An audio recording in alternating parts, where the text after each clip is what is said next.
नमस्कार, मी मंदार फणसे. बेधडकमध्ये तुमचं स्वागत. बेधडकमध्ये आज आपण चर्चा करणार आहोत नरेंद्र मोदी आणि नवाज शरीफ यांच्या भेटीच्या बाबत. अर्थात या भेटीमध्ये नेमकं काय घडलं, एक तासामध्ये नेमकं काय अपेक्षित होतं या भेटीमध्ये, आणि या भेटीच्या अंती आता येणाऱ्या पुढच्या वर्षभराच्या काळामध्ये ज्यावेळेला मोदी यांनी जे निमंत्रण स्वीकारलेलं आहे नवाज शरीफ यांचं, त्या निमंत्रणाच्या पार्श्वभूमीवरती नेमकं काय घडणं अपेक्षित आहे या दोन्ही देशांमध्ये हे आपण समजून घेणार आहोत. नेहमीप्रमाणे मान्यवर आपल्यासोबत असणार आहेत. सगळ्यात पहिला महत्त्वाचा प्रश्न या सगळ्या चर्चेमध्ये आपण घेणार आहोत. तो प्रश्न असा आहे की मोदी शरीफ भेटीमुळे भारत पाक चर्चा प्रक्रियेला सुरुवात होईल का, हा सगळ्यात महत्त्वाचा प्रश्न आहे. भारताविरोधात पाकनं छुपं युद्ध पुकारलं असूनही पाकशी चर्चा करण्यात अर्थ आहे का, हा सुद्धा अत्यंत कळीचा आणि महत्त्वाचा प्रश्न त्या निमित्तानं आपण उपस्थित करतोय. भारत पाक संबंधांबाबत पक्षीय अभिनिवेश आणणं योग्य आहे का, हा सुद्धा आणखीन एक महत्त्वाचा प्रश्न त्या निमित्तानं आपण आपल्या पाहुण्यांना, आपल्याकडच्या मान्यवरांना विचारणार आहोत. अर्थात या निमित्तानं आपल्यासोबत स्टुडिओमध्ये आहेत हुसेन दलवाई, काँग्रेसचे खासदार, महेश म्हात्रे, कार्यकारी संपादक IBN लोकमतचे आपल्यासोबत आहेत, आणि डॉक्टर नीलम गोरे, शिवसेनेच्या प्रवक्त्या आपल्यासोबत आहेत, अरविंद गोखले, ज्येष्ठ पत्रकार आपल्यासोबत आहेत. या सगळ्यांचं स्वागत आहे या चर्चेमध्ये. आणि आपल्यासोबत माधव भंडारी, भाजपचे प्रवक्ते सुद्धा आहेत. सगळ्यांचं स्वागत पुन्हा एकदा. आणि अर्थात चर्चेतला सगळ्यात पहिला मुद्दा जो आहे की या भेटीमुळे भारत पाक चर्चा प्रक्रियेला सुरुवात होईल का, या बाबतीमध्ये पहिला प्रश्न नीलमताई तुम्हाला विचारायचा आहे. कारण अर्थातच पहिल्यांदा या भेटीबाबत काही साशंकता शिवसेनेच्या नेत्यांनी सुद्धा उपस्थित केलेली होती. त्या साशंकतेच्या पार्श्वभूमीवर तुम्हाला काय वाटतं की ही चर्चा प्रक्रिया येणाऱ्या काळामध्ये सुरू होईल का?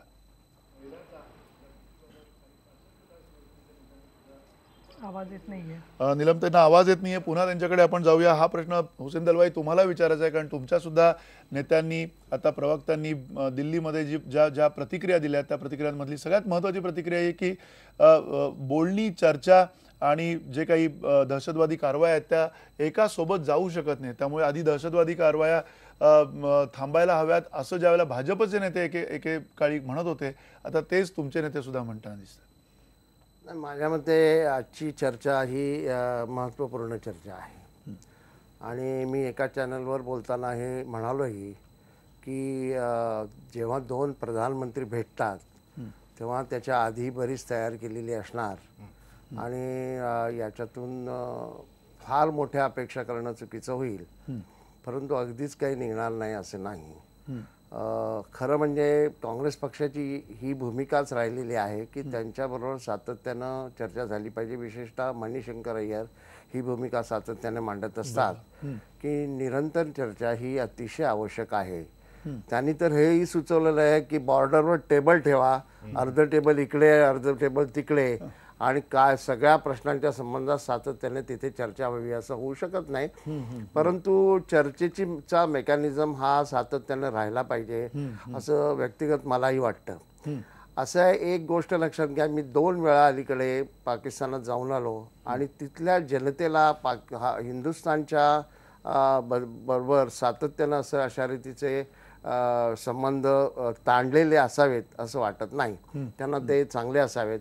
त्यांची एक तक्रार सतत होती की तुमच्याकडून विजा मिळत नाही, अमकं नाही, तमकं नाही. याचा अर्थ त्यांना इथे यायचं असतं, आणि यायचं ते येणारे एक्स्ट्रीमिस्ट आहेत असं समजून वागणं अतिशय चुकीचं आहे. इथे त्यांचे नातेवाईक असतात, त्यांना एक आकर्षण असतं. विशेषतः मुंबईचं फार मोठं आकर्षण आहे, अजमेरचं आकर्षण आहे. आणि त्या संबंधात काही निर्णय याच्यामध्ये जी मीटिंग झाली 2 प्रधानमंत्र्यांची, त्याच्यामध्ये काही निर्णयही झालेले आहेत, आणि माझ्या मते ते चांगले आहेत, त्याचं आपण स्वागत केलं पाहिजे. प्रश्न असा आहे की त्याच्यामध्ये काय फार मोठं ब्रेक थ्रू झालेलं आहे. अशा रीतीची चर्चा करणं बरोबर होणार नाही. एक आपण लक्षात घेतलं पाहिजे की जेव्हा परराष्ट्र धोरणाच्या संबंधामध्ये चर्चा असतात किंवा परराष्ट्र धोरण म्हणून आपण ठरवत असतो त्यावेळेला भलते अभिनिवेश चालत नाही. आपण सुरुवातीला जे म्हणालात ते की ह्याच्यामध्ये पक्षीय राजकारण आणू नये. एक नंबर 2, याच्यामध्ये इमेज बिल्डिंगचं काम होता नाही. म्हणजे त्याचं उदाहरण मी तुम्हाला देतो की निवडणुकीच्या आधी जेव्हा प्रचारामध्ये पाकिस्तानला आम्ही धडा शिकू अशा रीतीची भाषा होत होती, ती चुकीची आहे. आणि त्यानंतरही काही लोक याच तऱ्हेची भाषा करतात. म्हणजे डिफेन्स मिनिस्टर आपले या पद्धतीने म्हणतात की जसं म्यानमारला आम्ही घुसलो तसं इथे घुसू, कुठेही करू. त्याच्या रिॲक्शन्स आल्या की आमच्याकडे अणुबॉम्ब सुद्धा आहेत. अणुबॉम्ब हे आहेत. म्हणजे होईल असं की मग काहीच चर्चा होणार नाही, अणुबॉम्ब कुणी वापरणार नाही, परंतु चर्चा होणार नाही आणि हे सतत स्ट्रेन रिलेशन्स राहतील. ते राहू नयेत असं वाटत असेल तर आपण परराष्ट्र धोरणाच्या संबंधामध्ये बोलत असताना धोरण एक आणि वागणं एक असं थोडंसं लागतं. म्हणजे त्याच्यामध्ये तुम्ही म्यानमारला गेलात तर म्यानमारला गेल्यानंतर तुम्ही म्हणालात आम्ही घुसलो आणि कसं त्याला ठोकलं, पण त्यांनी लगेच मग त्या सरकारने सांगितलं आम्ही असे घुसले असते तर आम्ही घुसू दिलं नसतं, आम्ही त्याला उत्तर दिलं असतं. उलट त्यांना आम्ही तशी परमिशन दिली, आमच्याशी बोलणी झाली, त्यानंतर केलं. हे नंतर पुढे आलं. म्हणजे हे काय म्हणजे लहान पोरांचा खेळ नाही. ते नीट ह्या संबंधामध्ये विचार करून हे केलं पाहिजे एक. आणि दुसरं असं आपल्याला हे लक्षात घ्यावं लागेल की इथे भारतीय प्रधानमंत्री, त्याला सर्व अधिकार आहेत, मिलिटरी त्यांच्या अंडर असते. मिलिटरीला आदेश दिल्याशिवाय यांच्या मार्फत तो द्यावा लागतो, प्रेसिडेंटच्या मार्फत, अध्यक्षांच्या मार्फत. त्यानंतरच काहीतरी करता येतं. असं उठसूट काहीतरी करता येणार नाही. पण तिथली मिलिटरी ही तिथल्या प्रधानमंत्र्यांच्या ताब्यात आहे असं मला स्वतःला वाटत नाही. बरोबर. स्वतः शरीफच्या संबंधामध्ये माझं असं म्हणणं आहे की त्यांना ह्या रिलेशन चांगले व्हावेत असं वाटतं. तिथल्या जनतेलाही वाटतं. उलट जनता बऱ्याच वेळेला तक्रारी करत. आपण या मुद्द्यावर तपशीलवार येऊया. आणखीन तुम्ही जसं म्हणता की जनतेची तिथल्या इच्छा काय आहे त्याच्यावरती सुद्धा आपण बोलूया. पण सगळ्यात जो महत्वाचा मुद्दा एक तुमच्या बोलण्यातून जाणवला की इमेज बिल्डिंगचा वापर केला जातोय की काय या सगळ्या भेटीच्या आणि या पार्श्वभूमीवरती. पुन्हा नीलमताई तुम्हाला हा प्रश्न आहे की मुळात शिवसेनेचा सुरुवातीपासून या भूमिकेबाबत विरोध आहे, हे जगजाहीर आहे की पाकिस्तानचे संबंध कसे असावेत याच्याबद्दल. पण त्यापूर्वी किमान चर्चेची प्रक्रिया ज्यावेळेला सुरू होते तेव्हाची तुमच्या प्रवक्त्यांच्या अनेकदा ज्या प्रतिक्रिया येतात आणि आता उद्धव ठाकरे यांची सुद्धा एक सावध प्रतिक्रिया आहे की धमक आहे मोदींमध्ये, मात्र अजून ते म्हणजे कळतंय पण वळत नाही अशी परिस्थिती साधारणतः असल्यासारखी सिच्युएशन आहे. त्या बाबतीत तुम्ही काय म्हणाल? एक तर पहिला भाग असा आहे की सुसंगतपणाने सातत्याने याच्यापूर्वी शिवसेना प्रमुख बाळासाहेब ठाकरे आणि आता उद्धवजी ठाकरे यांनी सातत्याने पाकिस्तानशी जी आपली चर्चा चालते त्याच्या संदर्भामध्ये आक्षेप घेतलेला आहे. तो याच्यासाठी फक्त आक्षेप नाहीये की चर्चा का करता, तर आक्षेप यासाठी आहे की उद्धवजींनी आज अजूनही एक वाक्य वापरलेलं आहे की जेव्हा हस्तांदोलन करतो तर त्यांच्या हाताला जवानांचं रक्त लागलेलं आहे का ते बघा. कारण एका बाजूला ते चर्चा केल्यासारखं पाकिस्तान दाखवतो आणि दुसरीकडे सातत्याने कुरापती तर त्यांच्या चालूच असतात. पण एक तरी भारताचं संपूर्ण अंतर्गत रचना, त्याच्यात भारत हा राज्यघटनेच्या नुसार धर्मनिरपेक्ष जसा देश आहे तसं त्याचबरोबर जे दिलं आहे, जे ठरलेलं आहे ते शब्द अनेक ठिकाणी पाळण्याचा भारत प्रयत्न करतो. बांगलादेशच्या संदर्भात भारताने चर्चा घडवलेली आहे, त्यांच्याशी काही त्यांनी करार मदार केलेले आहेत, त्याचा फॉलोअप केलेला आहे. पण पाकिस्तानच्या संदर्भात आपण पाहिलं तर मग याच्यापूर्वी अनेक करार झालेले आहेत. सिमला करार झालेला आहे, अनेक वेळेला युद्धांच्या नंतर हे करार होतात किंवा अशा पद्धतीचे डिक्लेरेशन आम्ही अमुक अमुक करू. आता उदाहरण सांगायचं झालं तर पार्लमेंटवरचा हल्ला झाला, त्याच्यानंतर 26/11/2008चा हल्ला झालेला आहे. त्यामुळे काश्मीरमधल्या फुटीर प्रवृत्तींना सातत्याने उघड समर्थन करणं हे पाकिस्तान करत असतं. दुसरीकडे बोलण्यात एका बाजूला बोलणं आणि त्यांचं वर्तन याच्यात संपूर्ण विसंगतीपूर्ण व्यवहार असतो. अशा वेळेला ज्यांची मुळी राजकीय इच्छाशक्ती तशी दुभंगलेली आहे, दुटप्पी आहे, अशा लोकांच्या बरोबर आपण अशी खूप मोठी अपेक्षा ठेवणं की हे बदलणार आहेत आणि त्यामुळे परिणाम असा होतो की एकूण राजकीय इच्छाशक्ती भारताची सुद्धा नक्की काय आहे हे डळमळीत होतं आणि त्याचा फटका आपल्याला अंतर्गत पण बसतो आणि जगामध्ये सुद्धा सगळीकडे बसतो. आणि म्हणून मला इथे असं वाटतं की या चर्चा ज्या आहेत त्या फार तकलादू आहेत हे शिवसेनेचं म्हणणं उद्धवजींनी आज परत एकदा अधोरेखित केलेलं आहे. आणि म्हणून यांच्याकडून अपेक्षा ठेवण्यापेक्षा खरं तर ज्या ज्या ठिकाणी पाकिस्तान ठरवून कुरापती काढतं त्या ठिकाणी आपली भूमिका कशी असणार, मग ते अंतर्गत त्यांचा जिथे हस्तक्षेप दिसतो तिथे का. आता मच्छीमारांना सोडणं वगैरे हे जे मुद्दे आहेत ते रुटीन मुद्दे आहेत, त्याच्यातून काय फार मोठं आपण कमावलेलं आहे की त्यातून आपण असं म्हणणं की फार आमचा विजय झाला म्हणजे जनतेची प्रतारणा होईल. आणि अजून एक शेवटचा मुद्दा की अशा पद्धतीने आपण काहीतरी करणं, भारतावरती आक्रमण करणं ही पाकिस्तानची पण अंतर्गत फार मोठी गरज गरज आहे. आणि आम्ही राजकीय त्याच्यात फक्त भूमिकेचा प्रश्न नाहीये, पण काश्मीरमध्ये ज्या वेळेला श्रीनगरमध्ये तिरंगा झेंडा फडकू दिला जात नाही अनेक भागामध्ये आज आपण पाहतो, तर त्यावेळेला त्याच्या संदर्भामध्ये आपली काय भूमिका असणार हा प्रश्न उद्धवजींनी विचारला. तर त्यात काही फार मोठा राजकीय डावपेच घातलाय अशातला भाग नाहीये. उलट त्यांनी म्हटलेलं की नरेंद्र मोदींनी ठोसपणाने काही करून दाखवावं. नक्की. तुम्ही म्हणताय की तकलादू चर्चा आहे, त्या अनुषंगाने पुन्हा महेश, जी आपण म्हणतो की ही सगळी चर्चाच तकलादू आहे असं म्हणणं योग्य आहे का? कारण या काळामध्ये चर्चा बंद करणं, जर तकलादू असेल तर बंद करणं हे तरी शोभेचं होईल का? आंतरराष्ट्रीय पातळीवरचे सगळे प्रश्न बघता, विशेषतः 8 महिन्यानंतर 2 देशांचे पंतप्रधान भेटलेले आहेत आणि जवळपास 1 वर्षानंतर जी सचिव पातळीवरची, परराष्ट्र सचिव पातळीवरची बोलणी होती भारत आणि पाकिस्तान मधली, ती 1 वर्षानंतर पुन्हा नव्याने सुरू झालेली आपल्याला दिसत आहेत. त्यामुळे ही चर्चा सुरू होणं हे दोन्ही देशांमधल्या शांती प्रक्रियेसाठी अत्यावश्यक आहे.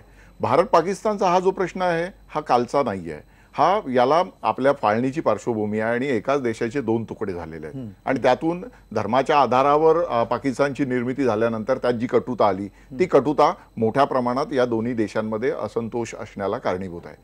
त्यामुळे आता ज्या पद्धतीने भाजपच्या केंद्रातील सरकारच्या बरोबर आणि राज्यातील सरकारच्या बरोबर सत्तेत वाटा घेणाऱ्या एका प्रादेशिक पक्षाने या आंतरराष्ट्रीय विषयावर आपलं मत प्रदर्शित करणं आणि एक आपला वेगळा हट्टाग्रह करणं, ही सगळी म्हणजे आत्ताची आपली बदललेली राजकीय मानसिकता यातून आपल्याला दिसते. कारण जेव्हा आंतरराष्ट्रीय विषयावर एका देशाचे पंतप्रधान काहीतरी गोष्ट करत असतात त्यावेळेस तिथे पक्षीय अभिनिवेश नसावा, तिथे तुमची अंतर्गत जी भांडणं आहेत ना ती अंतर्गत भांडणं नसावी आणि तिथे राष्ट्राच्या दृष्टीने, देशाच्या दृष्टीने विचार केला जावा. इथे पंतप्रधान नरेंद्र मोदी आणि नवाज शरीफ यांची भेट झाली आणि त्या भेटीमध्ये पुन्हा एकदा नव्याने विश्वासासंदर्भातची चर्चा झालेली की आम्हाला विश्वास हवा, असं जसं नरेंद्र मोदी म्हणाले तसाच विश्वास देण्याचा प्रयत्न नवाज शरीफ यांच्याकडून झालेला आहे. त्यामुळे मला असं वाटतं की आम्हाला पाकिस्तानशी बोलणीच नको, आम्हाला ही चर्चा तकलादूच होत राहणार, आमचा या चर्चेवर विश्वास नाही असं म्हणणं म्हणजे आमचा लोकशाही प्रक्रियेवर विश्वास नाहीये, आम्हाला शांतता नको आहे असं म्हणण्यासारखं आहे. मी इथे एक शेर मुद्दाम सांगू इच्छितो की दुश्मनी लाख सही रिश्ता खत्म न कीजिए. रिश्ता आहे ना आपल्या दोन्ही भावांमधला, दुश्मनी लाख सही रिश्ता खत्म न कीजिए, दिल से दिल मिले या ना मिले हात तो मिलाते रहिए. अरे वा वा, बहुत खूप, बहुत खूप. अर्थात हात मिळवण्याच्या या प्रक्रियेला मला वाटतं निलमताई तुम्हाला काहीतरी बोलायचं याच्यावरती, तुम्ही मगासपासून बोट वरती करून हे करताय की ही प्रक्रिया सुरू राहायला काय हरकत कळत नाहीये. महेश सारख्या एका अभ्यासक मानणाऱ्या आमच्या मित्राकडून हे सगळं ते जे काय वक्तव्य करतात की एक प्रादेशिक पक्ष, म्हणजे इथे गृहीत धरताय कुठेतरी की एक प्रादेशिक पक्ष किंवा प्रादेशिक पक्षांना काही आंतरराष्ट्रीय भूमिकेच्या संदर्भात ना काही समज आहे ना काही त्यांनी बोललं पाहिजे, ही आपली लोकशाही समज नाही असं नाही म्हणालो ताई. मुद्दा तुम्ही मांडताय त्या एक भाग, पॉईंट नंबर 1. दुसरा असं आहे की दक्षिणेकडे करुणानिधी असतील किंवा जयललिता असतील, ते LTTE पासूनच्या स्वतःच्या टर्म्स डिक्टेट करतात काँग्रेसला किंवा भारतीय जनता पक्षाला आणि त्या स्वीकारल्या जातात. ममता बॅनर्जीला एका प्रादेशिक पक्षाच्या मुख्यमंत्र्यांना घेऊन नरेंद्र मोदी बॉर्डर असल्यामुळे पलीकडच्या राष्ट्रामध्ये घेऊन जातात आणि ज्या ठिकाणी आम्हाला आमच्या भूमिका याच्या पूर्वी सुद्धा जम्मू काश्मीरच्या संदर्भात बाळासाहेबांनी विधानं केलेली आहेत, अनेक त्यांची भाष्य मांडलेली आहेत, तर देशामधले एक नागरिक आणि एक पक्ष म्हणून आम्हाला आमचं म्हणणं मांडण्याचा निश्चितपणाने अधिकार आहे आणि त्याची तुम्हाला हेटाळणी करायची असेल तर ती हेटाळणी करत असताना ते कशी चुकीची आहे म्हणून करा, पण त्याचा जो बेसिक तुम्ही धरताना की हा प्रादेशिक पक्ष आहे आणि दुसरं त्यांनी मांडलं की सत्तेचा तुम्ही वाटा घेताय. सत्तेचा वाटा घेताय म्हणजे कोणी ते मिंद किंवा लाचार किंवा वेठबिगार नाहीये. या ठिकाणी 2 स्वतंत्र राजकीय पक्ष आहे म्हटल्यावरती आम्ही आमची भूमिका मांडणार. उलट मी आठवण करून देईन की ज्याला मुशर्रफ आणि अटल बिहारी वाजपेयी ताजमहलला भेटणार होते त्या त्यांच्या भेटीच्या वेळेला बाळासाहेबांनी टीका केलेली होती आणि त्यामुळे त्याचा वाटा घेतला म्हणजे कोणतरी ताटाखालची मांजरं राहणार आहेत म्याव करणारी असं समजू नका. मला आश्चर्य असं वाटेल आमच्या विरोधकांनी मांडलं तर मी एक वेळ म्हणजे सोडून देईन की त्याचा राजकीय विरोध आहे, पण महेश म्हात्रेंनाही असं वाटतंय का चौथ्या स्तंभाच्या एका व्यक्तीला, मोठ्या प्रतिनिधीला याच्यामध्ये मला असं वाटतं की कुठेतरी म्हणजे मला असं वाटतं शिवसेनेला समजून घेण्यामध्ये कुठेतरी भूमिका तुमची जी आहे ती तसं माझं म्हणण्याचा अजिबात हेतू नाहीये. मी इथे शिवसेनेला कमकुवत असं अजिबात म्हणाल नाहीये, मी फक्त प्रादेशिक पक्ष म्हणालो. माझं असं म्हणणं होतं की जेव्हा आंतरराष्ट्रीय पातळीवर देशाचे पंतप्रधान एक भूमिका मांडत असतात त्यावेळेस संपूर्ण देश त्यांच्याबरोबर राहायला पाहिजे. ते परत आल्यानंतर त्याची परीक्षा करू आपण, त्याचं विच्छेदन झालं पाहिजे, त्यांनी तिथे काय केलं याच्यावर सर्वंकष चर्चा झाली पाहिजे. परंतु ते तिथे विदेशात असताना भारतीय प्रसार माध्यमातून किंवा पाकिस्तानी प्रसार माध्यमातून अशा गोष्टी जाणं याच्याने काय साध्य होणार आहे एवढंच माझं. नाही, आपण या मुद्द्यावर आणखीन सखोल बोलूया. अरविंद गोखले आपल्या सोबत आहेत. अरविंद गोखले, तुम्हाला या सगळ्या चर्चेमधला सगळ्यात जो महत्वाचा मुद्दा जो आहे की चर्चा करायची नाही असं ज्यावेळेला शिवसेना म्हणते, या ठराविक पार्श्वभूमीवरती शिवसेनेची भूमिका कशी आहे काय याच्यावरती आपण अधिक पुढे बोलूया. ज्यावेळेला भाजपचे प्रवक्ते आपल्यासोबत असतील त्यावेळेला थोड्या वेळाने ते येतील. पण त्याहीपेक्षा महत्वाचं तुम्हाला असं वाटतंय का की ही चर्चा सुरू होण्याची जी सुरुवात आहे त्या सुरुवातीकडे एका आशेने बघायला काय हरकत आहे? नीलमताई जे म्हणाल्या त्याच्यात चुकीचं असं काही नाहीये, हे पहिल्यांदा स्पष्ट करायला पाहिजे. याचं कारण असं आहे की ज्या वेळेला नरेंद्र मोदी आणि नवाज शरीफ भेटणार होते त्याच्या आधी जेमतेम काही तास आपल्या सीमेवरती झालेला गोळीबार आणि त्यात एका जवानाचा द्यावा लागलेला बळी हे लक्षात घेता या ठिकाणी चर्चा सुरू व्हावी की नाही हा प्रश्न नाही आहे. चर्चा झाली उत्तम आहे. या पुढच्या काळामध्ये परराष्ट्र सचिव पातळीवरती चर्चा होईल. या पुढच्या काळामध्ये आपले सिक्युरिटी ॲडव्हायझर्स दोन्ही देशांचे एकमेकांना भेटतील. इतकंच नव्हे तर डायरेक्टर तुमच्या सीमा सुरक्षा व्यवस्थेचे डायरेक्टर जनरल हे दोन्ही देशांचे एकमेकांना भेटतील. हे सगळं व्यवस्थित सुरळीत व्हावं अशी अपेक्षा आपण धरतो. आपण भारतीय म्हणून असं समजतो की त्याच्यामध्ये जर हे सगळं सुरळीत झालं तर काश्मीर मधला एक मोठा प्रश्न निर्माण होतो, सातत्यानं जो निर्माण होतो तो दूर व्हायची शक्यता आहे. पण यामध्ये आणखीन एक भाग लक्षात घेतला पाहिजे. तो असा आहे की आज हस्तांदोलन करत असताना दोघांचेही चेहरे म्हणजे नवाज शरीफ यांचा चेहरा आणि मोदींचा चेहरा हे काही वेगळंच काहीतरी सांगत होते असं मला वाटतं. याचं कारण असं की दोघांच्या चेहऱ्यावरती काही प्रफुल्लित असं काही दिसत नव्हतं. हा झाला एक भाग. दुसरी गोष्ट अशी की नवाज शरीफ यांनी त्यानंतर पत्रकारांना काही सांगण्यास नकार दिला. ते सांगत होते ते त्यांच्यावरती काहीतरी एक दडपण आहे हे दिसत होतं. याचा आणखीन एक थोडीशी आपण पार्श्वभूमी बघूया. या ठिकाणी नवाज शरीफ जरी काही बोलले असते, समजा आम्हाला हे चांगलं व्हावं, आम्हाला व्यापारी संबंध सुरळीत व्हावेत असं वाटत असेल तर तसं होत नाही. प्रत्यक्षात त्यांचे कर्ते करविते जे आहेत ते लष्कर प्रमुख असतात आणि लष्कर प्रमुखांना हे मान्य होत नाही. याचं एक बारीकसं उदाहरण देतो. 4 दिवसापूर्वी पाकिस्तानचे माजी अध्यक्ष आसिफ अली झरदारी यांनी लष्करावरती थेट आरोप केला होता, पाकिस्तानी लष्करावरती थेट असा आरोप केला होता की सिंधमध्ये जे हत्याकांड घडतंय त्यामागे लष्कर आहे असा मला संशय आहे आणि याचं उत्तर लष्कराने द्यायला पाहिजे. त्यानंतर 2 दिवसांनी नवाज शरीफ आणि आसिफ अली झरदारी यांची होणारी भेट शरीफ यांनी रद्द करून टाकली आणि सांगितलं की मला झरदारींशी बोलायचं नाही आहे. याचा अर्थ सरळ सरळ असा आहे की लष्कराच्या संदर्भात काही बोललं की नवाज शरीफांना ते डाचत असतं. जरी यापूर्वी एकदा लष्करानं त्यांना उलथून टाकलेलं असलं तरी सुद्धा म्हणजे त्यावेळेला मुशर्रफ यांनी केलेली कारवाई ही अतिशय चुकीची होती. पण ते त्या सगळ्या ह्याच्यामध्ये 10 वर्ष सत्तेपासून बाजूला राहिले ना. नाही, नक्की. मला असं वाटतं की या सगळ्या लष्कराच्या खेळी असतात आणि लष्कराला जेव्हा ही चर्चा पुढे जाऊ नये असं वाटतं त्यावेळेला नेमकं आपल्या सीमेवरती काहीतरी घडत असतं आणि तसंच आज घडलं आहे असा माझा आरोप आहे. नक्की. तुम्ही म्हणताय की असंच आज घडलं आणि ते जाणून बुजून घडलं असं तुमचं म्हणणं आहे. माधव भंडारी आपल्यासोबत आता फोन लाईन वरती आहेत. माधव भंडारी, तुम्हाला या चर्चा तुम्ही ऐकताय, या चर्चेतला जो सगळ्यात महत्वाचा आहे जे 2 सूर आपल्याला समजतायत ते म्हणजे एकतर तकलादू सगळी चर्चा आहे, या चर्चेने काही निष्पन्न होणार नाहीये आणि त्याहीपेक्षा दुसरा जो एक महत्वाचा आत्ता सूर यांनी व्यक्त केला तो म्हणजे आपण पाकिस्तानला 2 तोंड आहेत. एक लष्कराचं तोंड आहे आणि एक तिथे नुसतं बुजगावण्यासारखी एक राजकीय प्रक्रिया असलेले पंतप्रधान आहेत. या अशा पार्श्वभूमीवरती त्यांच्याशी चर्चा करण्यामध्ये काय हशील होणार आहे, तुम्हाला काय वाटतं? आंतरराष्ट्रीय राजकारणामध्ये त्यातून काहीही निष्पन्न होणार नाही हे माहीत असताना सुद्धा कराव्या लागतात, केल्या जातात आणि ते आजच केलं जातं अशातला भाग नाही. गेले अनेक वर्ष आणि भारताच्या बाहेरचे राष्ट्र सुद्धा इतर याच्यामध्ये या पद्धतीने वागत असतात. ते करावं लागतं. आंतरराष्ट्रीय राजकारणाच्या काही अपरिहार्यता असतात. तर या अपरिहार्यता लक्षात घेऊन त्याच्यावरती पुढचं पावलं उचलणं, त्याच्या चर्चा करणं असं त्यातलं अपेक्षित असतं. आता यातला भाग असा आहे की शत्रू एक तर आपल्याला हे लक्षात ठेवलं पाहिजे की ह्या घडीला आपण पाकिस्तानला शत्रू राष्ट्र केलेलं नाही. हम्म, त्यामुळे जेव्हा एखाद्या समान कार्यक्रमात एका व्यासपीठावरती 2 राष्ट्रप्रमुख येतात, एका परिसरात 2 राष्ट्रप्रमुख येतात, तेव्हा त्यांनी भेटणं हे साधारण अपेक्षित असतं आणि ते भेट टाळणं यातून अर्थ निघतात आणि ते अर्थ काढू द्यायचे की नाही, ही संधी की नाही, हा निर्णय त्या दोन्ही राष्ट्रांना घ्यायचा असतो. आजच्या क्षणात त्या दोन्ही राष्ट्रांनी तसा निर्णय घेतलेला नाही हे आपल्याला दिसून आलं. त्यामुळे या भेटीच्या मर्यादा, या भेटींमधल्या चर्चांच्या मर्यादा या सगळ्याला माहिती आहेत, कोणाला माहित नाही अशातला भाग नाही. म्हणजे तुम्ही किमान मर्यादा आहे या भेटीमध्ये हे मान्य करताय, तुम्ही या भेटीमध्ये अत्यंत मूलभूत अशा मर्यादा आहेत हे तुम्ही मान्य करताय.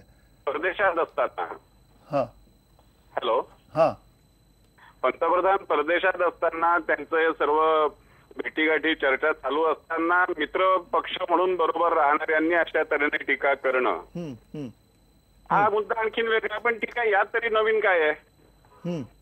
म्हणजे नीलमताई म्हणाल्या की पाकिस्तान कुरापती काढत असतं, हे वाक्य दुसरं थोडंसं बदलून महाराष्ट्रातही वापरता येईल, देशातही वापरता येईल. नवीन काय? महाराष्ट्रात कुरापती काढणारे तुम्ही म्हणताय की तुमचे मित्र पक्ष आहेत आणि तिथे पाकिस्तान भारताची कुरापत काढत असतं. ही आपल्याला अॅनॉलॉजी, ही जे हे साम्य स्थळ तुम्ही म्हणताय ती खूप गंभीर आहेत असं नाही वाटत आहेत का तुम्हाला? नाही, मी फार गंभीर याच्यात जात नाही. या पद्धतीची टीका स्वतः नीलमताई उदाहरण दिलं, मागचा संदर्भ दिला की मागच्या वेळेला वाजपेयींच्या काळात सुद्धा सेनाप्रमुखांनी अशी टीका केली होती, आता परत केली. म्हणजे जे पूर्वी चालू होतं तसंच आता चालू आहे. त्यामुळे मला स्वतःला याच्यामध्ये फार अर्थ शोधण्याची आवश्यकता आहे असं वाटत नाही. अच्छा, नीलमताई तुम्हाला याच्यावर काय बोलायचं का? कारण त्यांचं म्हणणं की कुरापती काढल्या जात आहेत आणि तरी सुद्धा मित्र प्रक्रिया जी आहे, मित्र पक्षांची जी प्रक्रिया असेल किंवा आंतरराष्ट्रीय पातळीवरती हे जे शेजारी 2 मित्र देश आहेत त्यांची सुद्धा ही प्रक्रिया चालूच राहणार अशाच पद्धतीने. आता मला असं वाटतं की कुरापती काढणं जसं पाकिस्तान करतो तसं राज्यात सुद्धा चालतं असं स्पष्ट विधान केलेलं आहे भंडारींनी. मी त्यांना आतापर्यंत एक बुद्धिमान माणूस समजत होते, परंतु ज्यावेळेला विधानसभा निवडणुकीमध्ये आम्ही स्वतंत्र लढलो आणि ज्यावेळेला अफजल खानाच्या फौजा असा एक शब्द उद्धव साहेबांनी वापरला होता, तेव्हा खूप शिवसेना आणि भाजपचे हितचिंतक जे होते त्यांनी आम्हाला अनेकांनी विचारलं होतं की उद्धव साहेब असं कसं बोलले, उद्धव साहेब असं कसं बोलले, उद्धव साहेबांनी असं बोलल्याने आम्हाला फार वाईट वाटलं.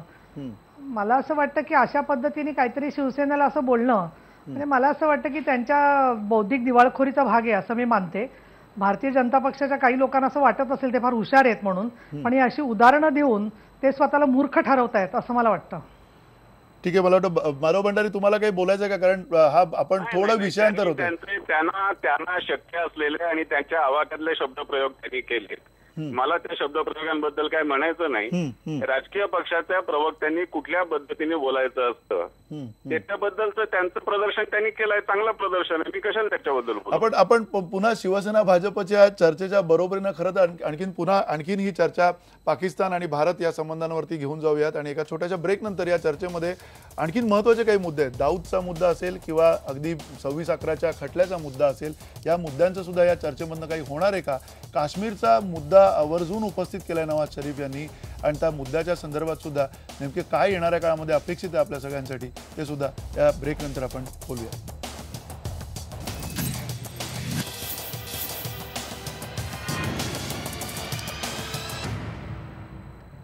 पुन्हा एकदा स्वागत. बेधडकमध्ये आपण मोदी शरीफ भेटीच्या चर्चेदरम्यान नेमकं काय घडलं असावं याचा अंदाज बांधतोय आणि त्याच्यावरती चर्चा करतोय.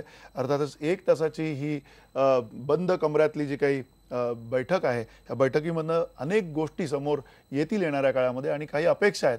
या अपेक्षा पूर्ण होणार आहेत की नाही ते पाहूयात. पण तोपर्यंत आपले प्रेक्षक बेधडक प्रतिक्रिया देत आहेत. त्या काय प्रतिक्रियात पाहूयात. श्याम चतुर म्हणतायत, चर्चेपूर्वी चर्चा करण्यासाठी पाक लायक आहे का याचा विचार करायला हवा. श्याम ठाणेदार म्हणतायत, या भेटीपूर्वीच सीमेपलीकडून गोळीबार सुरू झाला, यावरूनच पाकच्या मनात काय आहे हे दिसतं. अरविंद होंडे म्हणतायत, बात ना नजरे दिखाकर होगी ना नजरे झुकाकर होगी, बात नजरे मिलाकर होगी. अर्थात आणखीन एक प्रतिक्रिया महत्वाची आहे ती म्हणजे श्रीपती वगैरे म्हणतायत, कडू कारलं तुपात तळलं साखरेत घोळलं तरी कारलं कडू ते कडूच. अर्थात पाकिस्तानच्या संदर्भातल्या या बोलक्या प्रतिक्रिया आहेत. आपल्यासोबत या चर्चेमध्ये आता डॉक्टर विनय सहस्त्रबुद्धे आहेत, भाजपचे राष्ट्रीय उपाध्यक्ष. स्वागत आहे तुमचं विनयजी.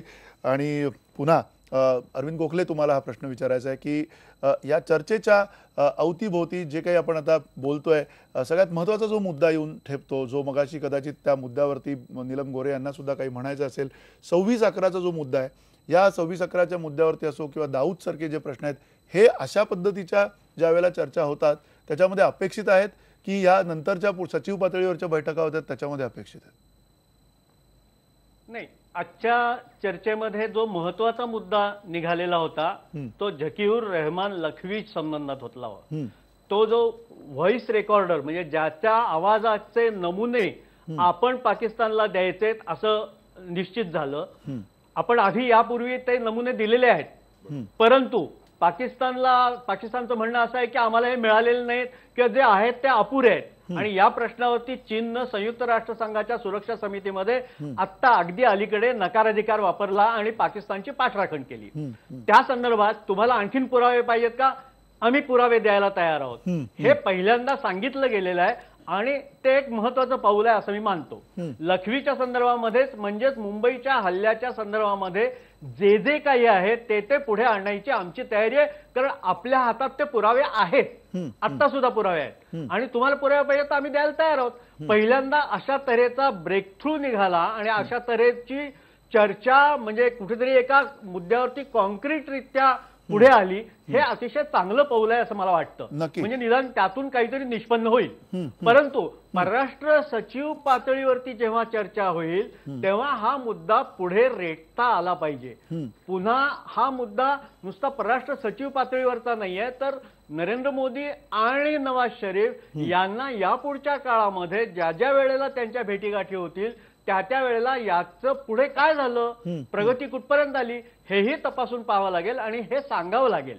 तर या चर्चेतून काहीतरी चांगली फलनिष्पत्ती होईल असं म्हणावे. नक्की. एक विनय सहस्त्रबुद्धे, तुम्हाला हा प्रश्न आहे. आतापर्यंतच्या ज्या चर्चेचा सूर आहे त्याच्यामध्ये खरं तर पाकिस्तानची चर्चा नकोच आहे, तकलादू चर्चा आहे असा सूर आहे. आणि त्याहीपेक्षा महत्वाचं म्हणजे पाकिस्तानचे 2 चेहरे आहेत हे सगळेजण आपण मान्य करतो. एक लष्करी चेहरा आहे, एक राजकीय चेहरा आहे. त्या राजकीय चेहऱ्याला काही बोलायला तिथे संधी नाहीये या लष्करी चेहऱ्याच्या पार्श्वभूमीवरती. तुम्हाला असं वाटतंय का की ही केवळ एक प्रकारची कंपल्शन आहे म्हणून या अशा प्रकारच्या चर्चा आपल्याकडनं केल्या गेलेल्या आहेत असं तुम्हाला वाटतंय? मी त्याला कंपल्शन असं म्हणणार नाही, परंतु एक प्रगल्भ पद्धतीने जर आपल्या परराष्ट्र धोरणाचा आणि विशेषतः शेजारी राष्ट्रांशी असलेल्या संबंधांचा आपण विचार केला तर मला असं वाटतं की आपल्याला 2 मित्र लहानपणी भांडणं करायचे आणि त्यावेळी कट्टी घ्यायचे अशी काही आपण आपल्या शेजारी राष्ट्राशी बोलायचंच नाही अशी भूमिका घेऊ शकत नाही. कारण परराष्ट्र संबंधांमध्ये असा बालिशपणा हा परवडत नाही आणि असा स्वीकारला पण जात नाही. त्यामुळे कोणत्या ना कोणत्या प्रकारे कोणत्या ना कोणत्या पातळीवर संवाद हा आवश्यक असतो. एवढंच आहे की संवादाची जबाबदारी फक्त आपलीच आहे आणि दुसऱ्यांनी काही करावं ना आपणच एक संवादाचं तुणतुणं वाजवावं असा जो प्रकार युपीएच्या काळात होत होता तसा तो आता होत नाहीये हे लक्षात घेतलं पाहिजे. सगळ्यात महत्वाची गोष्ट अशी की सीमेपलीकडून होणारे हल्ले याची तीव्रता आणि त्याचं स्वरूप हे देखील मधल्या काळात खूप बदललेलं आहे. भारत सरकारने ज्या भूमिका घेतल्या सगळ्याच भूमिकांची वाच्यता आणि खूप जाहीररित्या चर्चा करता येत नाही, परंतु भारत सरकारने घेतलेल्या ठाम भूमिकांमुळे आज पाकिस्तानच्या या प्रकारच्या उपद्रव शक्तीवर एक अतिशय चांगला म्हणजे आपल्या दृष्टीने चांगला असा परिणाम झालेला आहे. आणि पाकिस्तानला हे कळून चुकलंय की आपण काही करावं आणि तरी देखील भारत आपल्याला एक प्रकारे संवाद साधण्याच्या दृष्टीने आवश्यकता तो इनिशिएटिव्ह तो पुढाकार घेत राहील हे चालणार नाही हे पाकिस्तानच्या लक्षात आलेलं आहे. आणि त्यामुळे जसं तुम्ही पाहाल की आज आता दोन्ही देशांनी ठरवलं की आपण जे मच्छीमार आपल्या कोळी बांधव जे आपल्या ताब्यामध्ये आहेत त्याची आपण ते सुटका आपण करतो. सोडावेत. पूर्वी ही भूमिका केवळ भारतच घेत होता, पण आता पाकिस्तानलाही ती घ्यावी लागली आणि दोघांनी ते करावं असं झालं. दुसरा महत्वाचा भाग असा आहे की पाकिस्तान आणि भारत याच्यामध्ये ज्याला आपण ट्रॅक टू डिप्लोमसी म्हणतो, पीपल टू पीपल, त्या दृष्टीने हा जो धार्मिक टुरिझम वाढवण्याचा प्रकार आहे, मला असं वाटतं की हे धार्मिक पर्यटन वाढवण्याचे खूप चांगले परिणाम विशेषतः पाकिस्तानच्या संदर्भामध्ये होणार आहेत. विशेषतः पाकिस्तान मधला जो अल्पसंख्याक वर्ग आहे, मुख्यत्वे हिंदू आहेत, त्यांची जी अवस्था आहे त्या सगळ्या दृष्टिकोनातून तिथल्या शीख किंवा हिंदू धर्माच्या धार्मिक स्थळांना एक ऊर्जितावस्था मिळण्याची शक्यता, आपल्याकडे इस्लाम किंवा मुसलमानांची जी काही धार्मिक स्थळं आहेत त्याची चांगली स्थिती आहेच, आणि ती पाहायला म्हणजे अजमेरचा दर्गा बघायला किंवा अन्य धार्मिक स्थळांना भेटी द्यायला पाकिस्तानी लोकांनी येणं हे आजही घडतच आहे. परंतु या आधारावर पुढे जाण्याच्या निर्णयामुळे मला असं वाटतं की पाकिस्तानातल्या अल्पसंख्याकांच्या दृष्टीने ही एक अतिशय हिताची गोष्ट झालेली आहे. त्यामुळे याच्यामध्ये एक रणनीतिक किंवा स्ट्रॅटेजिक अशा प्रकारचं एक यश भारत सरकारने मिळवलेलं आहे. आता शेवटी असं आहे की प्रत्येक चर्चेनंतर जे ठरतं त्याच्यावर अंमलबजावणी कशी होते हा एक विषय असतोच, आणि त्याबद्दलच्या कुठल्याही प्रकारच्या शंका या आपल्याला एकदम मिटून टाकता येणार नाहीत, कारण अशा प्रकारचा विश्वास ठेवावा असा पाकिस्तानचा इतिहास नाही.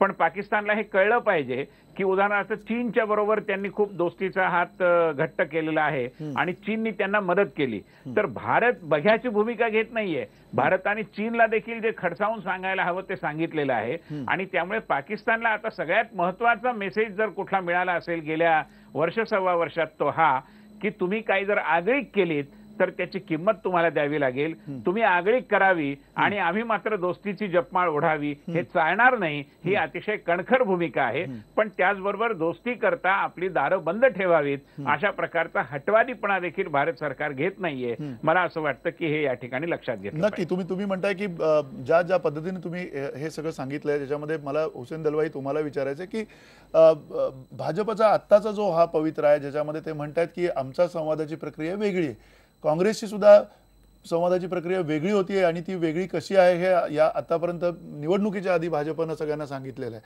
म्हणजे संवादाची प्रक्रिया दोघांनी सुरू ठेवलं आहे एवढं तरी आम्ही मान्य करायचं की दोघांच्या संवाद प्रक्रिया वेगळ्या आहेत असं आम्ही म्हणायचं? प्रक्रिया काय वेगळ्या आहेत असं मला मुळीच वाटत नाही. ते जे काय बोलतात त्यावेळेला UPAच्या काळामध्ये त्यांच्यासारखं धडाडीने काही चाललेलं नव्हतं. आता आम्ही इशारे दिलेले आहेत वगैरे असे. खरं म्हणजे विनय सहस्त्रबुद्धेंना एक कळलं पाहिजे, कारण ते राज्यशास्त्राचे विद्यार्थी आहेत. परराष्ट्र धोरणामध्ये बोलताना फार विनम्रतेने बोलावं लागतं आणि फार सांभाळून बोलावं लागतं. त्यांचे काही मंत्री ज्या पद्धतीने बोलतात त्याच्यातून उलट तिथली मिलिटरी, मी सुरुवातीलाच म्हणालो तिथे मिलिटरीचं फार चालतं, ते फार प्रबळ आहेत. त्या मानाने प्रधानमंत्री तिथला वीक असतो. हे लक्षात घेऊन मिलिटरीला काहीतरी बोलायला सुद्धा संधी मिळेल अशा रीतीनं बोलणं हे अतिशय चुकीचं आहे. परंतु मी या सगळ्या गोष्टीकडे अतिशय आशेने पाहतो, परंतु फार मोठ्या अपेक्षा ठेवण्याची गरज नाही. उदाहरणार्थ याच्यामध्ये जॉईंट स्टेटमेंट आलं हे फार महत्वाचं आहे, कारण संबंध चर्चा अशी होती की आपला सेक्रेटरी, परराष्ट्र सेक्रेटरी वेगळं पत्रकारांना सांगेल, त्यांचा वेगळा सांगेल, असं नव्हताना जॉईंट स्टेटमेंट आलं. त्याच्यामध्ये काही गोष्टी आल्या की NSAच्या चर्चा होतील, त्याही दिल्लीला होतील, त्यानंतर DGच्या चर्चा होतील, आणि मुख्य म्हणजे मच्छीमारांचा प्रश्न 15 दिवसात आपल्याला ह्याचे काही गोष्टी लगेचच कळणार आहे. हा फार महत्त्वाचा निर्णय असं मी समजतो. त्याचबरोबर धार्मिक टुरिझमच्या बरोबरीनं कल्चरल टुरिझम आणि स्पोर्ट्स या गोष्टीला सुद्धा हे दिलं पाहिजे. आणि ज्या पद्धतीनं आता अडवणूक केली पाहिजे दोन्ही बाजूंनी केली जाते विजा देताना, ती करताना या प्रक्रिया तुमच्या दृष्टीने म्हणतात की सुरळीत होतील असं तुम्हाला सुद्धा वाटतं? त्यांनी निमंत्रण सुद्धा स्वीकारलेलं आहे. निमंत्रण जावंच लागेल, सार्कची परिषद असल्यामुळे तिथे जावं लागणारच आहे. यावेळेला स्वीकारणं हे फार मी महत्वाचं मानतो. पण या मुद्द्यावर ना आणखीन एक मुद्दा शिवसेनेच्या प्रवक्ते आपल्या सोबत आहेत, त्यांना आपल्याला विचारायचं. नीलमताई, ज्या मुद्द्यांवरती सातत्यानं पाकिस्तानचा जेव्हा जेव्हा विषय येतो त्यावेळेला एक तर 26/11 सारखा विषय आहे, त्याच्यानंतर क्रिकेट मॅच सारखा विषय असेल किंवा पाकिस्तानी कलाकारांचा विषय असेल, या सगळ्या मुद्द्यांवरती मुंबईमधनं शिवसेनेचा आवाज त्या वेळेला विरोधात जाताना आपण पाहिलेला आहे. आता येणाऱ्या काळामध्ये तुम्ही मित्रपक्ष मगाशी जे मतप्रदर्शन झालं त्या पार्श्वभूमीवरती तुम्ही ह्या तुमच्या अटी म्हणून ज्या आहेत त्या भाजपला तुमच्या मित्रपक्षाला स्पष्टपणे सांगण्याच्या तयारीत आहात का? आम्ही आमच्या अटी याच्या पूर्वी पण सांगितलेल्या आहेत आणि युती झाली आमची, त्याच्यानंतर युती राहिली, आधी केंद्रामध्ये आम्ही सरकारमध्ये होतो, नंतर युती मोडली आणि परत आम्ही एकत्र आलो.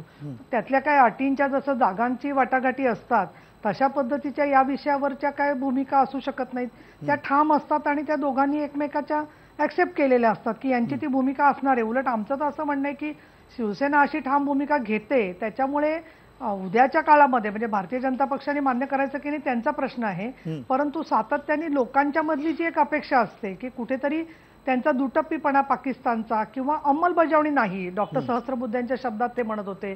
तर 26/11चाच विषय घेऊया, वेळ जास्त नसला तरी मला मुद्दाम सांगायला पाहिजे की त्या वेळेपासून म्हणजे केंद्र आणि राज्य दोन्हीच्या सुरक्षेशी संबंधीमध्ये NIA असेल, ATS असेल, राज्याचा गृह विभाग आहे, नेव्ही आहे, या सगळ्याबद्दलच्या अनेक निर्णय घेतले गेले. आता अपेक्षा ही आहे की केंद्रामधलं सरकार बदलल्यावर या सगळ्याच्या बद्दलचे जे काही प्रलंबित प्रश्न होते त्याबद्दल सुद्धा आपण कुठेतरी ठोसपणे सुसंगतता त्याच्याबद्दलची भूमिका ही दिसेल.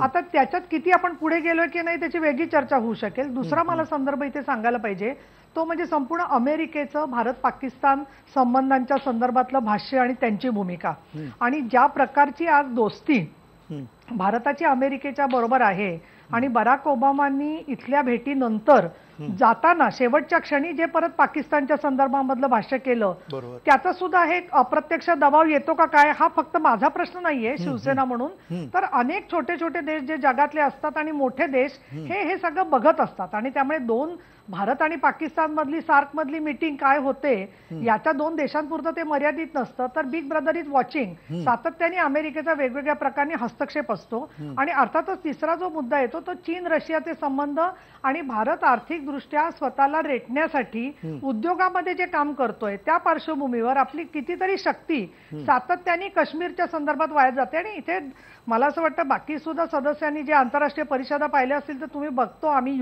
UN मध्ये तर नेहमीची कथा आहे ही की कुठल्याही विषयावर चर्चा होत असताना इंडिपेंडंट काश्मीर म्हणून ज्या महिला पाकिस्तानच त्यांचा व्हिसा वगैरे करून त्यांनी आणलेलं असतं आणि त्या सातत्याने आपली आर्मी काय अत्याचार करते हे जगभर आपल्याबद्दलची कुकीर्ती पसरवून सांगत असतात आणि त्याला उत्तर देताना मी पाहिलेलं आहे UPAच्या काळात तर मी निश्चितपणाने सांगेन की भारतामधल्या काश्मीर मधले जे लोक आहेत त्यांनी त्याचं प्रत्युत्तर देण्यासाठी जसे डेलिगेशन मध्ये असायला पाहिजे तसं आम्हाला कधीच दिसलं नाही. काश्मीर वगळूनच भारताची डेलिगेशन कायम असायची. त्याचा परिणाम हा होतो की जगामध्ये सातत्याने आपली बदनामी होते आणि मग अशी कुठली तरी चर्चा झाली तर तात्पुरतं लोकांना वाटतं काहीतरी त्यातून निघणार आहे. खरा प्रश्न असा आहे आणि डॉक्टर सहस्त्रबुद्धे उशिरा आलेत म्हणून मला असं वाटतं की केवळ आपण चर्चेचं तुणतुणं न करता उद्या परत पुढच्या काळात काश्मीरच्या संदर्भात आणि इतर विषयामध्ये पाकिस्तान हेच करणार आहेच हे लक्षात ठेवून आपली सगळी रणनीती आखत असू.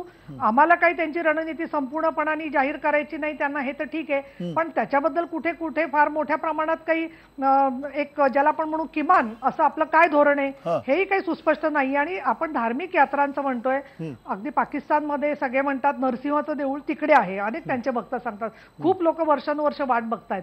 पण समझोता एक्सप्रेसवर ज्या प्रकारे हल्ला होऊन 63 लोक मृत्युमुखी पडले ते पाहिलं किंवा आपल्या केदारनाथच्या यात्रेला वगैरे ज्या पद्धतीने ते अनेक वेळेला विरोध करतात, काही ना काही काश्मीर मधून त्याला काही लोक विरोध करत असतात, या सगळा विचार केला तर मला असं वाटतं आमचा विरोध केवळ अनाठाई किंवा मुद्दामून काहीतरी करण्यासाठी केलेला नाहीये. नाही नक्की तुम्ही म्हणताय की ज्या पद्धतीने हे सगळे मुद्दे तुम्ही समोर आणताय विनय सहस्त्रबुद्धे अगदी थोडक्यात तुम्हाला सुद्धा हाच प्रश्न आहे. पुन्हा जसे आंतरराष्ट्रीय प्रश्न भारत आणि पाकिस्तानशी संबंधित आहेत तसेच इथे तुम्हाला महाराष्ट्रामध्ये असेल ज्या वेळेला क्रिकेट मॅच होतात किंवा क्रिकेट मॅच इथे होतच नाही आहेत भारत पाकिस्तानच्या, या सगळ्या भूमिका येणाऱ्या काळामध्ये तुम्हाला घ्याव्या लागतील आणि त्या भूमिका घेताना तुम्हाला तुमचा मित्र पक्ष आहे त्यांच्याबरोबर सुद्धा कदाचित त्यांना विश्वासात आणण्याची प्रक्रिया करावी लागेल. हे सगळं पाकिस्तानचं अशा पद्धतीनं अडकलेलं जे घोडं आहे ते कसं पुढे जाणार आहे असं तुम्हाला वाटतं? नाही, मला असं वाटतं की याच्यामध्ये सामान्यपणे म्हणजे एखाद्या छोट्याशा तपशिलाबद्दल काही मतभेद असू शकतात आणि त्या मतभेदाचा आपण सन्मान केला पाहिजे. सगळ्याच विषयावर सगळेजण एकाच पद्धतीने विचार करतील अशी अपेक्षा करणे चुकीचं आहे. पण मला असं वाटतं की सर्वसाधारणतः या विषयामध्ये आपल्याकडे एक एकमत आहे. एखादी घटना घडल्यानंतर त्याच्या निर्माण होणाऱ्या प्रतिक्रिया आणि आपलं सर्वसाधारण धोरण याच्यामध्ये आपण अंतर केलं पाहिजे. प्रतिक्रिया एखादी घटना घडल्यानंतर जी येते ती पण समजून घेतली पाहिजे आणि त्या प्रतिक्रियेचा जो काही परिणाम आहे तोही काही काळ राहील याची आपल्याला दखल घेतली पाहिजे. परंतु आपलं जे धोरण आहे, आता शिवसेना हा काही आमचा कालाचा मित्रपक्ष नाहीये. अटल बिहारी वाजपेयींचं पहिलं सरकार होतं, त्याही वेळी शिवसेनेचे सगळे मित्र आमच्या बरोबर होते. शिवसेना सरकारमध्ये सहभागी होती. इतकंच नाही तर शिवसेनेचेच नेते लोकसभेचे अध्यक्ष होते आणि त्या काळामध्ये आपल्याला माहितीये की पाकिस्तान बरोबर मैत्रीच्या संदर्भामध्ये खूप हालचाली झाल्या. अटल बिहारी वाजपेयी लाहोरला गेले. त्यानंतर मग कारगिलचं सगळं प्रकरण झालं. ते घडल्यानंतर देखील आग्र्यात जे काही शिखर परिषदेचा प्रयत्न आपण करून पाहिला, आता तो करत असताना आग्र्याच्या शिखर परिषदेमध्ये ती यशस्वीच व्हायला हवी अशा प्रकारच्या कुठल्याही दडपणाखाली न येता ज्यावेळी लक्षात आलं की पाकिस्तानचे नेते या आग्रा शिखर परिषदेमध्ये एक प्रकारे काही ना काही एक खोडसाळपणा करतायत आणि चुकीच्या पद्धतीने विषयाला वळण देण्याचा प्रयत्न करतायत, त्यावेळी ती परिषद अयशस्वी झाली तरी हरकत नाही. परंतु आम्ही भारताच्या हिताशी कुठल्याही प्रकारची तडजोड करणार नाही ही भूमिका त्यावेळच्या नेतृत्वाने घेतली. ते नेतृत्व हे त्यावेळेच्या एनडीएचं होतं, ज्याच्यामध्ये शिवसेना देखील एक घटक पक्ष म्हणून सहभागी होती. आणि त्यामुळे मला असं वाटतं की शिवसेनेच्या मताचा मी सन्मान करतो. इतरही अनेकांची वेगवेगळी मतं असतील, परंतु या मतभेदांसकट आपल्याला एक सर्वसाधारण धोरण हेच ठेवावं लागेल की आपल्या अजेंडा म्हणजे आपल्या टर्म्सवरती, आपल्या शर्तींवरती एक प्रकारे चर्चा पुढे जावी, जास्तीत जास्त ती आपल्याला अनुकूल व्हावी आणि पाकिस्तानचा खोडसाळपणा हा उत्तरोत्तर कमी होत जावा. तो बटन दाबल्यासारखा उद्या बंद होईल अशी अपेक्षा कोणी बाळगू नये. पाकिस्तानलाही काही सवयी आहेत आणि पाकिस्तानमध्ये एक विशिष्ट राजकीय परिस्थिती आहे. त्या परिस्थितीचा तिथलं सरकार देखील बळी आहे. मी खूप तपशिलात जात नाही, पण लष्कराचं स्थान, लोकशाहीमधल्या राजकीय पक्षांचं स्थान, तिथे असलेली अस्थिरता, सगळे मुद्दे आपण जाणतो आणि म्हणून विवेकाने या विषयात जपून पण खंबीरपणे पावलं टाकावी लागतील. नक्की तुम्ही म्हणतात की खंबीरपणे पावलं निश्चितच टाकावी लागतील आणि या सगळ्या पार्श्वभूमीवर खरं तर वेळ संपला. अगदी थोडक्यात 30 सेकंदामध्ये मला प्रत्येक इतर पाहुण्यांकडे जाऊन त्यांचे मतं शेवटाला विचारायचे आहेत. अरविंद गोखले, तुम्हाला काश्मीर प्रश्न असेल किंवा अगदी भारत पाकिस्तान क्रिकेट मॅच असेल, या सगळ्या गोष्टी ज्या वेळेला होतात, झकीर उर रहमान लखवीचा आपण विषय काढला, या सगळ्या बाबतींच्या पलीकडे जाऊन आता काहीतरी प्राथमिकता या सगळ्या द्विपक्षीय बोलणीमध्ये होईल येणाऱ्या काळामध्ये, असं वाटतं की हे केवळ निष्फळ आहे असं अजूनही तुम्हाला वाटतं? नाही, चर्चा ही कोणती निष्फळ आहे असं मला वाटत नाही. एक तर याच्यामध्ये एक उदाहरण द्यायला पाहिजे की 1997 मध्ये नवाज शरीफ परत निवडून आले, 2/3 पेक्षा जास्त मतांनी निवडून आले. त्यावेळेला त्यांनी पाकिस्तानी जनतेपुढे भारत प्रेमाचं गाजर दाखवलं होतं आणि आम्ही भारताबरोबरचे चांगले संबंध निर्माण करू हे आश्वासन मी पाकिस्तानी जनतेला देतो असं सांगितल्यानंतर 2/3 बहुमताने ते निवडून आले, त्यांचा पक्ष निवडून आला. यामध्ये पाकिस्तानी जनतेला काय वाटतं हे आलेलं आहे. तर पाकिस्तानी जनतेचं मत सुद्धा या ठिकाणी प्रतिबिंबित झालं पाहिजे असं मला वाटतं आणि ते आजच्या चर्चेमध्ये कुठेतरी त्याला एक टाचणी लावली गेली आहे आणि त्यातली हवा बाहेर पडायला एक मार्ग काढून दिलेला आहे असं मला वाटतं आणि त्यामुळे चर्चेचं हे स्वागत व्हायला पाहिजे. नक्की चर्चेचं स्वागत व्हायला पाहिजे. समझोता होणार का? हुसेन दलवाई, तुम्हाला काय वाटतं? असं आहे, चर्चा अरविंदजी बोलतात त्याशी मी सहमत आहे की चर्चा निरंतरच असली पाहिजे. चर्चा काही जरी झालं तरी तुम्ही चर्चा तोडता नाही आणि तो एक भाग परराष्ट्र धोरणाचा असा असतो, ती चर्चा 2 राष्ट्रापुरती मर्यादित नसते, कुठे ना कुठेतरी जगाला आपण एक सिग्नल देत असतो. आणि मग ती अमेरिका असेल, रशिया असेल, आणि याच्यामध्ये नीलमताई म्हणतात त्याच्याशी मी सहमत आहे, अमेरिकेचं काय रशियाचं काय या संबंधामध्ये फार मोठा प्रभाव असण्याची शक्यता आहे, नाकारता येणार नाही. कारण पाकिस्तान ज्या पद्धतीनं चीनच्या जवळ जाते हे दोन्ही शक्तींना कुठे ना कुठेतरी खटकलेलं आहे. ते होऊ नये म्हणून एका बाजूला पाकिस्तानला मदती करायची आणि दुसऱ्या बाजूला भारतालाही सांगायचं की काही करा, चर्चा करा. आणि ती चर्चेच्या मर्यादा ज्या आहेत त्या खरं म्हणजे पाकिस्तानची लष्कर ही एक मोठी मर्यादा आहे हे लक्षात घेतलं पाहिजे आणि त्या दिशेनं तिथल्या जनतेला एक दिलासा देणं हे सातत्यानं घडत गेलं तर मला असं वाटतं याच्यातून मार्ग निघणारच नाही. असं समजण्याचं मुळीच असं कारण काही नाही. कारण आणि नाही. आपण निराशावादी या संबंधात असावं असं मला वाटत नाही. नीलमताईने एक फारच वेगळी भूमिका घेतलेली आहे विरोधी पक्षाच्या. खरं म्हणजे मी काँग्रेसचा आहे, मी याच्याबद्दल फार जोरदार आपण बोलायला आपण होतं. परत परत नको विचार, माझ्याकडे वेळ नाहीये, कारण आणि त्यांनाही त्याच्या मला असं बोलायची का संधी बोलल्या द्यावी मला लागेल कळलं नंतर. नाही. त्याच्यानंतर आपण पुन्हा त्या राजकीय चर्चेकडे जायला नको. महेश, अगदी थोडक्यात, नाही, एवढं- बिग ब्रदर इज वॉचिंग असं त्या म्हटल्या, या अगदी थोडक्यात काय म्हणा. नाही, कारण अमेरिकेची भूमिका या सगळ्या याच्यामध्ये अत्यंत महत्वाची असते. शीतयुद्धानंतरच्या काळामध्ये ज्या पद्धतीने अमेरिकेला एक फ्री हँड मिळालेला होता आणि आता नजीकच्या काळामध्ये चीनची ज्या प्रकारे मोठ्या प्रमाणात लष्करी आणि आर्थिक स्थिती मजबूत झालेली आहे, त्या सगळ्या पार्श्वभूमीवर आता गणितं वेगळ्या पद्धतीने बदलत चाललेली आहेत. म्हणूनच या चर्चेच्या 8 तास आधी अमेरिकेच्या माध्यमातून पंतप्रधान मोदी आणि नवाज शरीफ यांच्या भेटीचं स्वागत केलं गेलं. परंतु आंतरराष्ट्रीय पातळीवरचं हे राजकारण आपण जरा बाजूला ठेवलं आणि दोन देशांमधल्या जनतेचा जरी मुद्दा आपण लक्षात घेतला तरी पण एक गोष्ट आपल्याला लक्षात येईल की दोन्ही देशातील जनतेला ज्या पद्धतीने गावामधली म्हण आहे ना, 2 कोंबडी झुंजवली जातात, तशा पद्धतीने गेली अनेक वर्ष झुंजवलं गेलं आणि त्यातून मोठ्या प्रमाणात रक्तपात आणि हिंसाचार झालेला आहे. हे सगळं कुठेतरी थांबलं पाहिजे. फैज अहमद फैज हे अत्यंत मोठे कवी होऊन गेले आणि त्यांनी भारताबरोबरच्या या समझोत्याचं सातत्याने समर्थन केलं. त्यांचं सतत म्हणणं होतं की ते संपादक होते खूप मोठे आणि त्यांनी सांगितलं होतं की या 2 देशांमधला जनतेचं जे दृढ नातं आहे ते पुन्हा एकदा नव्याने जोडलं गेलं पाहिजे. आपण इथे सुद्धा नवाज शरीफ आणि पंतप्रधान नरेंद्र मोदी यांच्या भेटीच्या माध्यमातून तेच व्हावं. मी फैज यांची कविता इथे मुद्दाम कोट करू इच्छितो. ते म्हणाले होते की चलो फिर से मुस्कुराए, चलो फिर से दिल जलाए, जो गुजर गई है रातें उन्हें फिर जगा ले आए.